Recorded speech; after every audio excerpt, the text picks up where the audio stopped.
मुकेश गौड़ को शांत करके बिठा दिया।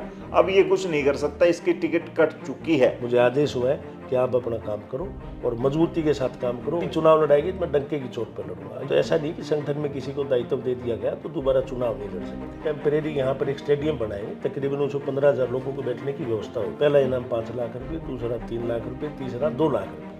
यहाँ नहीं क्वार्टर फाइनल तक के हमने इनाम रखे। कैसे पॉसिबल हो पाएगा? इतने करोड़ों रुपए के इनाम आपने रख दिए। मित्र इतने मजबूत और ताकतवर हो कि कुछ भी नहीं तो ट्रेलर मात्र है। नमस्कार, मैं हूं आपका दोस्त विनोद शर्मा। आप सब खेल प्रेमियों के लिए बड़ी खुशखबरी।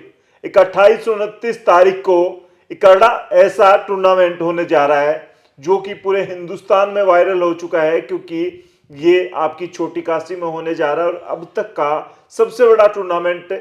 इसके जो रिवार्ड हैं यानी कि इनाम जो मिलने वाला है उसकी दृष्टि से देखा जा रहा है, क्योंकि करोड़ों रुपए के इनाम इस टूर्नामेंट में मिलने वाले हैं और नगद पुरस्कार ट्रैक्टर से लेकर मोबाइल और एलईडी और कैश प्राइज इतने सारे रखे गए हैं कि आप हैरान हो जाएंगे। 5 लाख रुपए से इनाम जो है वो रखा गया है। सबसे बड़ा जो इनाम है उससे बड़ा हालांकि ट्रैक्टर भी है, लेकिन और बहुत सारे लाखों रुपए के इनाम है। आपकी छोटी काशी में ऐसा कार्यक्रम पहली बार इतना बड़ा, ये दंगल और मुकेश गौड़ इसके आयोजक हैं। तो फिलहाल गौड़ साहब, आज आप ये खिलाड़ी वाली उस वेशभूषा में भी हैं, नेता वाली वेशभूषा में नहीं है, तो खेल में ही डल गए और इतना बड़ा टूर्नामेंट क्या कुछ सोच के किया भिवानी में?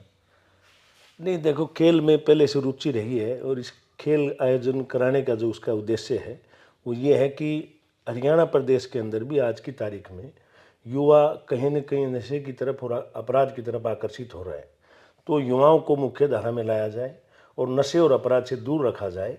और इतना बड़ा खेल आयोजन इसलिए किया गया है कि इस प्रकार के इनाम देख करके नौजवानों का अट्रैक्शन बढ़े और हमारे यहाँ से और अच्छे प्लेयर पैदा हों। सर्कल कबड्डी जो हमारा बहुत पुराना, वर्षों पुराना, सदियों पुराना जो खेल है उसको हम अपनी तरफ से प्रयास करें, पुनर्जीवित करें। हालांकि हरियाणा पंजाब में बहुत इसकी लोकप्रियता बहुत ज़्यादा है, लोग इसको देखते भी हैं और खेलते भी हैं। उसी उद्देश्य के निमित्त इस कार्यक्रम को हमने करवाया। लेकिन इनाम बहुत सारे, इतने इनाम है, मैं एक इनाम की बात नहीं कर सकता। यहाँ तो सैकड़ों इनाम है, बहुत सारे इनाम लाखों में है। ट्रैक्टर है वो भी लाखों की कॉस्ट है, बाइक है, एलईडी है। ये दिमाग में कैसे आया और कैसे पॉसिबल हो पाएगा? इतने करोड़ों रुपए के इनाम आपने रख दिए। देखिए, एक तो ये है कि कोई पॉसिबल तो ऐसा है कि जिसका भाईचारा मजबूत हो, जिसका जो है मित्र इतने मजबूत और ताकतवर हो। तो ये कुछ भी नहीं तो ट्रेलर मात्र है, और ट्रेलर भी नहीं कहूँगा, तो टीजर है। मतलब भाई ये शुरुआत है इस चीज़ की। तो और रही इनाम की बात, तो ये लंबा इसलिए किया, अमूमन खेल के अंदर क्या होता है कबड्डी में, बेस्ट रेडर और बेस्ट कैचर अगर मैं बात करूँ तो फाइनल में दिया जाता है। और वो पंजाब में कहीं 1-2 जगह मैंने सुना थार या जेसीबी मशीन वगैरह इस टाइप की कुछ चीज़ें दी गई होंगी, परंतु यहाँ पर हमने बेस्ट रेडर और बेस्ट कैचर का यहाँ नहीं क्वार्टर फाइनल तक के हमने इनाम रखे हैं। फाइनल में मेसी ट्रैक्टर है और क्वार्टर फाइनल और सेमीफाइनल में हमने मोटरसाइकिल दी, हीरो की मोटरसाइकिल है। और प्री क्वार्टर फाइनल में हमने एलईडी 42 इंची एलईडी दी है। उससे नीचे भी इनाम है। उसका उद्देश्य ये था, फाइनल के जो इनाम होते हैं वो फाइनल में जाते जाते केवल 2 टीमें बचती हैं और 2 टीमें बहुत ताकतवर और मजबूत होती हैं, परंतु प्री क्वार्टर फाइनल या क्वार्टर फाइनल या सेमीफाइनल में जो टीमें आती हैं उनके हाथ बहुत ज़्यादा इनाम लगता नहीं है। जो सेकंड लेयर के जो मतलब जो नौजवान और हैं, जैसे मान लो भूरिया सीसर है, सिल्लू है, या और ऐसे बहुत से प्लेयर हरियाणा में और पंजाब में बड़े बड़े प्लेयर हैं। मौसम खत्रिया, क्या नाम बताए उसका, वो है। ये सब तो ले जाते हैं ना, परंतु जो और छोटे खिलाड़ी हैं, दूसरे नंबर के जो खिलाड़ी, उनको इनाम मिलता नहीं है। अब कोई यहाँ से बच्चा अगर मोटरसाइकिल जीत करके जाएगा तो बड़ा गर्व से वो कहेगा कि भाई मैं भिवानी से ने ये बेस्ट रेडर की या बेस्ट कैचर की बाइक जीत करके आया था। तो हम ये गौरव के पल और भी खिलाड़ियों को देना चाहते हैं। केवल और केवल 2, 4, 5 खिलाड़ियों तक सीमित ना रहे। ठीक है, मजबूत और ताकतवर वो प्लेयर हैं तो ट्रैक्टर लेके जाएंगे, थोड़े से उनसे जो कम है वो बाइक लेके जाएंगे, थोड़े से और कम होंगे तो वो लोग एलईडी लेके जाएंगे, और कोई होगा उनको भी और सामान मिलेगा। तो हमारा उद्देश्य ये है कि इसको ज़्यादा से ज़्यादा नौजवानों तक इसको पहुँचाए, इसलिए इसको इनाम को बांटा। आपने कई खिलाड़ियों के, 2-3 खिलाड़ियों के बड़े नाम हैं उनकी चर्चा की, लेकिन कौन सी टीमें यहाँ पे पहुंचेंगी और किन किन को इनवाइट किया जा रहा है? रोमांचक क्या कुछ होने वाला है इनाम से इतना अगर बात करें इसमें इनाम से इतर एक तो ये है कि पंजाब और हरियाणा का खेल है, मूल रूप से हरियाणा और पंजाब का खेल है। तो हरियाणा पंजाब की करीब करीब जो बड़ी सारी टीमें आएंगी, तकरीबन 100 के आसपास टीमें रहने वाली हैं।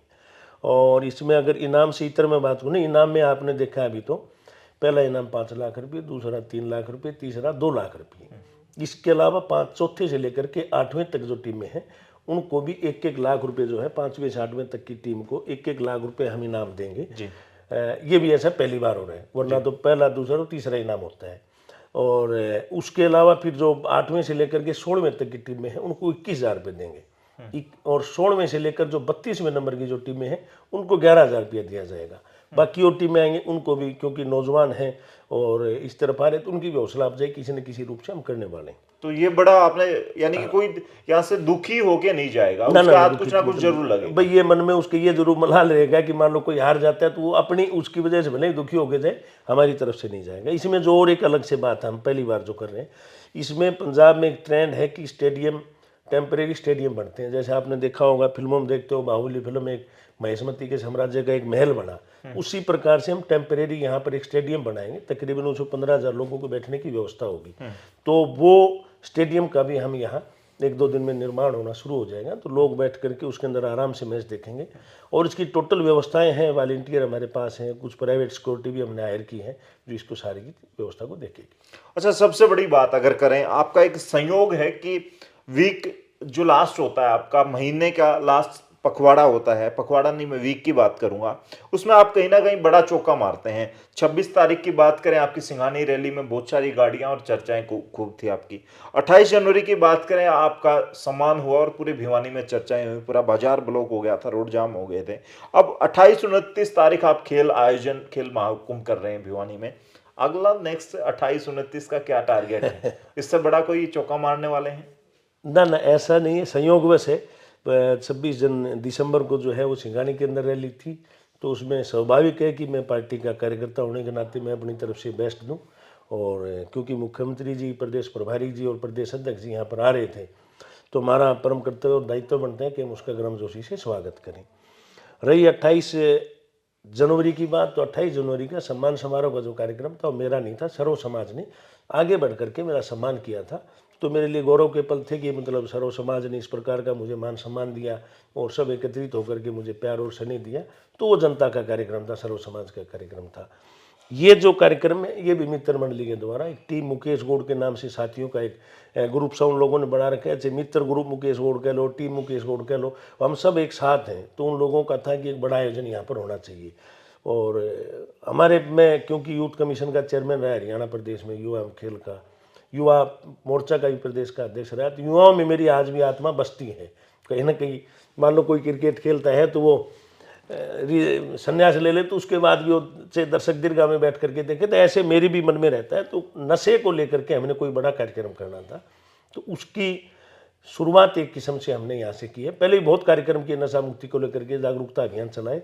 तो ये नशा छोड़ो और जो है न देश को आगे बढ़ाने में अपना योगदान दो, उसको लेकर के कार्यक्रम। अच्छा, पिछले कुछ साक्षात्कार की बात करूं मैंने आपसे जो बहुत सारे ऐसे सवाल, लेकिन एक सवाल बार बार ये किया कि कोई थपथपी तो आपको नहीं मिली है, क्योंकि इससे पहले जब खाटू श्याम में आपने बसें भेजने की बात हो, बहुत सारे ऐसे कार्यक्रम आप करते रहे थे जिनमें बहुत मोटे खर्चे लगते हैं। इसके बाद भी कहीं ना कहीं आपको जिलाध्यक्ष का पद दिया गया, तो आपके जो विरोधी हैं वो कहीं ना कहीं यूं कहते थे कि मुकेश गौड़ को शांत करके बिठा दिया, अब ये कुछ नहीं कर सकता, इसकी टिकट कट चुकी है। लेकिन उसके बाद भी करोड़ रुपए खर्च कर रहे हैं। मुकेश गौड़ को कौन सी ऐसी पीछे से टिप्स मिल गया, थपथपी मिल गई कि अब तक नहीं रुक रहा और लगातार उस चीज को, उस गति को और ज्यादा मेंटेन करके और ज्यादा तेजी से आगे बढ़ रहा है? जो मैंने बताया था तो टीजर मात्र है, पैसे वैसे कोई मायने नहीं रखते। जिसका घर कुंबा, जिसका मित्र मंडली मजबूत हो, तो उसके लिए चीज़ें तो मायने रखते ही नहीं है। और मेरा साथियों का तो मुझे प्रेम स्नेह और सहयोग हमेशा मिलता रहे, तो हमारे सामने चीज़ें कोई मायने नहीं रखती। दूसरी रही चुनाव की बात कि मुकेश गौड़ को शांत कर दिया, तो मैं तो शांत पहले भी था, अब भी शांत हूँ, तो अशांति तो मन में ऐसी कुछ है नहीं।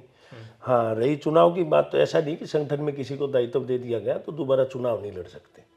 कमल गुप्ता जी एमएलए बनने से पहले जिला के अध्यक्ष थे, मोहनलाल बडोली जिला अध्यक्ष थे, सुरेंद्र पूनिया दुर्भाग्य से चुनाव लड़े, दुर्भाग्य से चुनाव हार गए, परंतु जिला के अध्यक्ष थे। सुभाष बराड़ा जी एमएलए बनने से पहले प्रदेश के महामंत्री थे। मनीष ग्रोवर जी मंत्री बनने से पहले एमएलए जब बने तो प्रदेश के महामंत्री थे। कंवर हमारे जो कंवरपाल जी हैं, जो शिक्षा मंत्री हैं, जब एमएलए बने उस टाइम पर वो प्रदेश के महामंत्री थे। तो संगठन में जिसको दायित्व दे दिया, चुनाव नहीं लड़ेगा, कहीं भारतीय जनता पार्टी के संविधान में है नहीं। पार्टी अपने कार्यकर्ताओं को तैयार करती है, नेता के रूप में उसका निर्माण करती है, कार्यकर्ता के तौर पर चुनाव लड़वा करके वो आगे बढ़ाती है। तो कहीं भारतीय जनता पार्टी के संविधान में नहीं।